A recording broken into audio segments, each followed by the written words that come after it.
Alright,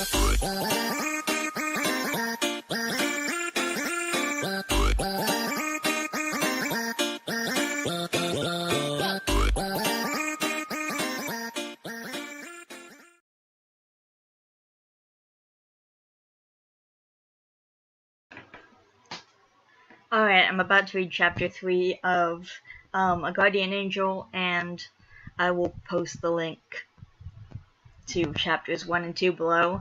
There's 2 chapters, and there will be 2 links in the description down below to chapters 1 and 2.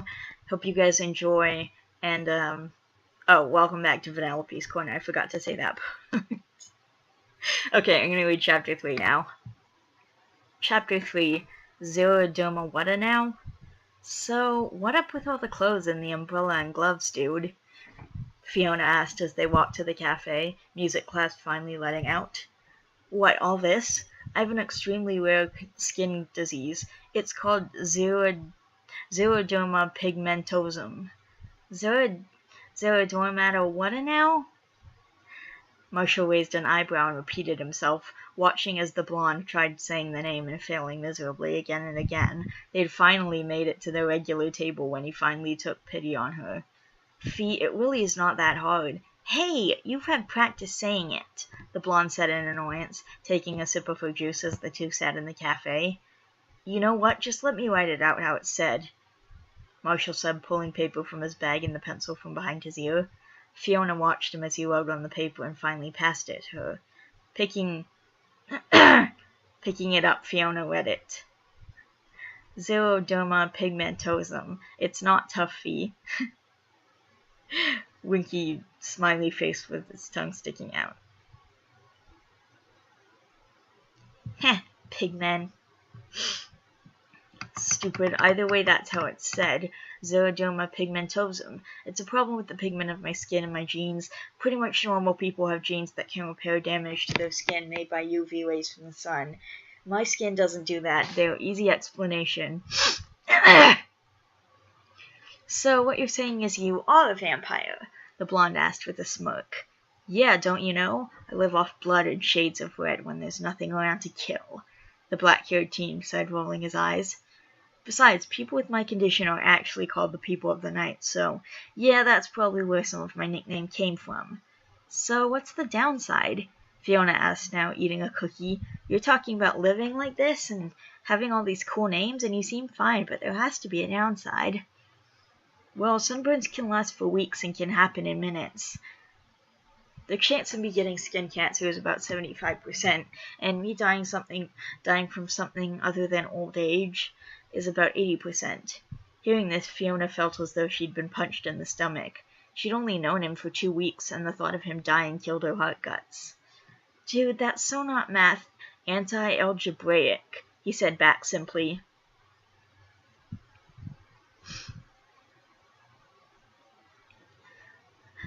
Marsh, you gotta find a way to beat this. You and me still gotta be buds when we're like 80 or something, the blonde said, throwing her hands up. I'm doing most of what I can. Most? You gotta do all that you can. Fee, if I was doing all that I could, you and I never would have met. What do you mean?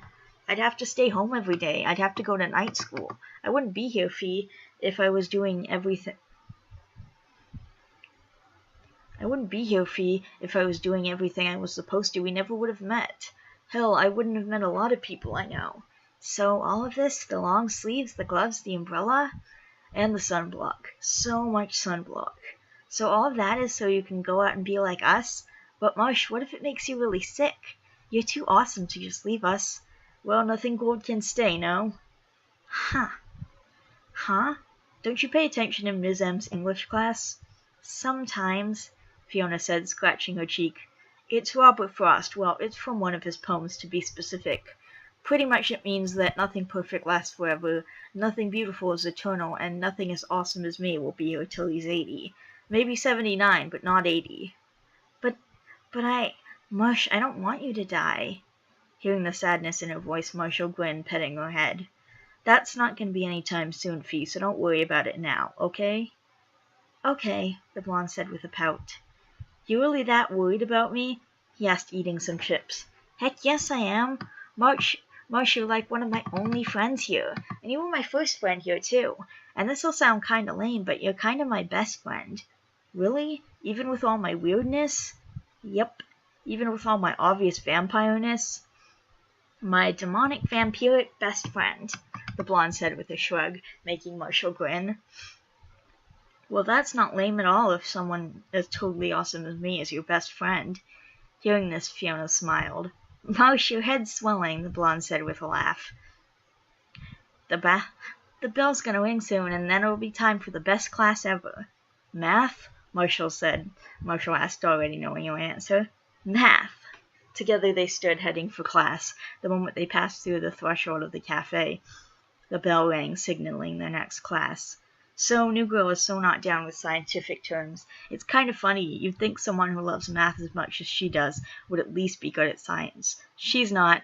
I gave her an English lecture in the cafe today too, and explained to her my disorder that all you people know about, and honestly, how concerned she was surprised me. She freaked out and said that we have to be friends until we're both old, wrinkly, 80-year-old raisins. I don't know how long I'll live with this. Sometimes life just throws shit hands, and sometimes it doesn't. Maybe I'll luck out. One can only hope, you know? Marshall. P.S. If I were a vampire, I'd be one of the cool ones, like that half-vampire, vampire hunter, and Blade. That guy kicks ass. Adios, MLVK. His sanity was proven today in record time, and tossing the book to the doctor, Marshall left the hospital, passing by Fiona's house on the way home. He'd walked her home on occasion and was surprised that she only lived a few blocks away from him. Making his way home, he decided to text the blonde, wondering what she was up to.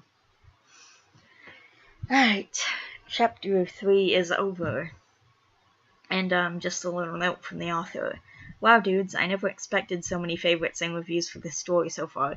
You are all freaking awesome. Oh, and I finally got to watch Bad Little Boy, and I fangirled out so much. Just saying. LOL, well, thanks, guys. Alright, I think I'm going to read another chapter. That was a short chapter compared to what I've been reading. So, let's read another one. Chapter 4. Family Problems. It had been a good few months since Marshall met Fiona, and not much had changed aside from the fact that the two would hang out after school until around 5, when the sun had set. Then Marshall had to leave, and Fiona had to head home. However, today something seemed off to Marshall. It seemed that more than anything, the blonde was doing her very best to avoid going back to her foster parents' house, and that had sent up a little red flag in Marshall's thoughts. He had stayed another half hour, knowing that he would be late to his appointment and not really caring. Fiona sat on the swing, staring up at the ground, kicking the dirt with her shoe in an odd attempt to make small talk. Usually things just flowed between them. It was never forced like this. It was almost as if Fiona could keep him talking. Then he'd never have to leave, and neither would she. Marsh, where do you go when you leave here? The blonde asked, the sun dipping low enough for Marshall to be able to pull off his gloves and the hood of his sweatshirt. It was actually the first time she'd seen him showing so much skin outside of school or his house. I go to a daily psych appointment because my mom thinks that I think I'm a vampire, he said honestly, stuffing the gloves into his bag, still sitting on the swing in the shade. Yeah, because you definitely consume blood. All the time. No, Marshall's a vampire! Be gone, evil one! Fiona yelled dramatically, pointing to the teen on the swing before running off. Fee, come back! I want to suck your blood, he yelled, chasing after the blonde, who was so careful to stick to the shade of the schoolhouse. I don't want to get eaten. Don't eat my blood, she laughed, running back towards the swing and jumping on it, holding onto the chains tightly in her hand as she swung precariously, standing on the swing. Like I'd eat your blood, Marshall said, sitting on the swing next to hers once again, knowing it would make Fiona mad. What's wrong with my blood? Just like he imagined, she took the bait. You're too nice. I can imagine it would be all gross and overly sweet. My blood would be fine. You know, if my mom heard this, she'd be more convinced than she already is, he said with a sigh, shaking his head and stretching his hand out until it reached the warmth of the sunlight. Seriously? She asked, tilting her head and making her bangs fall across her eyes. Is this my joking face? Marshall asked, making the girl laugh. No, it isn't. Then there you go, you just saw my truth face, he said, making her smile. However, the smile soon fell. You shouldn't do that, she said, nodding her head toward his hand, and with a soft sigh, Marshall dropped it to his lap. All was quiet until the blonde spoke once again. Marsh, if I ever needed to get away, would you mind me staying at your place for a little bit? The way she said it made Marshall even more worried. Of course you could. You've been there 100 times already. There's a key behind the loose brick near the mailbox if I'm not home. Okay. Fiona, is there something wrong? The blonde opened her mouth to speak, but closed it, looking at the ground. That, more than anything, cemented Marshall's thought that something was definitely wrong. Fee, talk to me. My foster mother's been working late lately. And? Marshall said, pressing her for more information. And lately my foster father's been acting differently, especially when she's not around. Fiona, has he done something to you? Hearing this, the blonde shook her head. No, but he makes me feel really uncomfortable. Has he said anything? Something to make you feel uncomfortable? Again, she shook her head. No, but it's the looks he gives. It's like this really hungry look, and he'll just sit there and stare at me. Marshall was slightly relieved that the man hadn't tried anything on her, but the fact that she was uneasy around the man and was forced to live with him didn't make him feel better. If you need to, don't hesitate to come over. I don't care if it's 3 a.m, understood? Hearing this, the blonde nodded. Okay, I've got to go now. It's almost curfew. All right, I'll see you tomorrow, okay? Yeah. Fee? Marshall called back, turning to face the blonde. Yeah. If he does try something, or even if he's too close for you to be comfortable, hit him in the throat. Those hurt like hell. Fiona nodded, taking in the serious look on Marshall's face. Okay, see you tomorrow. Yeah. The two went their separate ways, Fiona to her house, and Marshall to what remained of his appointment. As it turned out, whatever time he missed, they would be having him make up the same day, much to his annoyance. Journal entry 33. I was hanging around with girl today. I still don't trust you guys not to pull her in here for hanging around with me. And she said to me some concerning things regarding her foster father. I don't like the thought of her being hurt. It makes me worry, especially with how much she does not want to go back to that place. Honestly, that's all that's on my mind, so there's nothing more for you. Marshall. He couldn't think of anything else to say. Nothing sarcastic about his mom. No exciting exploits of his youth. Nothing. All his focus was on his short blonde friend who was scared to go home. Fiona made it to the house before curfew and kicked off her sneakers, bringing them to what had been designated as her room. Uh-oh. Something's gonna happen, isn't it? She didn't mind it. It was painted blue, her favorite color, and had all of her things in it, including her cat Cake, who purred loudly and made her way over to the blonde the moment she entered. With a smile, Fiona picked the cat up, scratching her behind the ears and rubbing her belly, making the orange and white cat purr louder. She worked on her homework, and when she finished it, it wasn't even 8:30 yet, so, stretching, she decided to put on a movie, and flipping through the few she herself owned, Fiona grabbed the Phantom of the Opera, I love that one, and put it in the DVD player in the living room, setting it to play when the menu popped up. The movie had always intrigued the blonde. It wasn't the music as much as the backstory with the Phantom that grabbed her attention. Every time she couldn't help but watch it, and often it was just what she needed to fall asleep.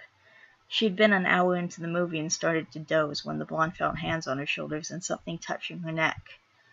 Fiona froze like a statue and felt the air had been knocked out of her lungs, the very moment she felt warm breath on her neck.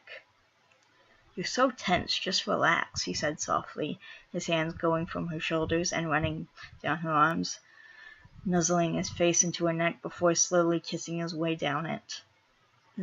That had been far too much for the blonde to take, and she tried pushing herself on the off the couch, only to be held down on it. Oh my gosh. Okay, I can't read this, but basically her father does some stuff, and then she She leaves with cake and she goes to Marshall's house. Sorry, but I can't read that part of it. Anyway, Marshall walked down the street, reveling in the darkness of the night.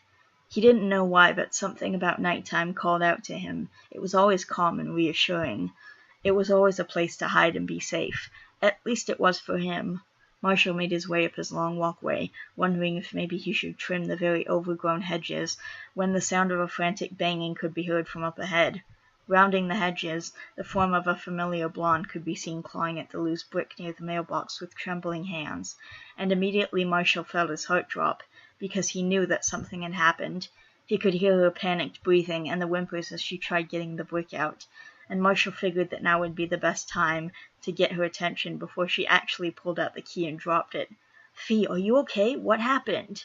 The blonde whirled around at the sound of his voice, and immediately Marshall checked that his hood was down so she could see his face, if she hadn't recognized him by sound, and in seconds she had thrown herself at him, sobbing her heart out.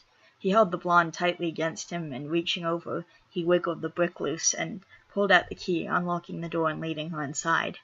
Closing the door behind them, Marshall held the blonde tightly in his arms, letting her cry. Noticing her bleeding leg, quickly he scooped her into his arms, and instead of sitting down on the couch, which he really had to replace, Marshall carried her up to his bedroom and sat on the bed holding her as she cried into his shirt. Dude, that's fucked up.